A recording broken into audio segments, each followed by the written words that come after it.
How to fix black OPS 6 system dev error here on your account. So firstly, I'm going to show you some of the steps here that how you can simply fix this 10493 error happening on your game. If you're on Xbox and encountering this error, you will need to do some steps here. Head to the Xbox home screen and select My Games and Application. Then select the black OPS 6, open Manage Game and Add-ons. Under Save Data, select the reserved space for black 6 and clear it by hitting Clear Reserved Space. This will not reset your data and progression through the beta or the program or the game. Restart your Xbox and then yes, that will be simply able you to fix this issue.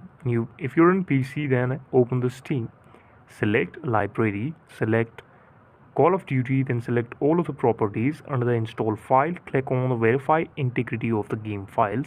After a check is performed, you will be prompted to download any corrupt or missing files. This is the video. Thank you so much for watching it.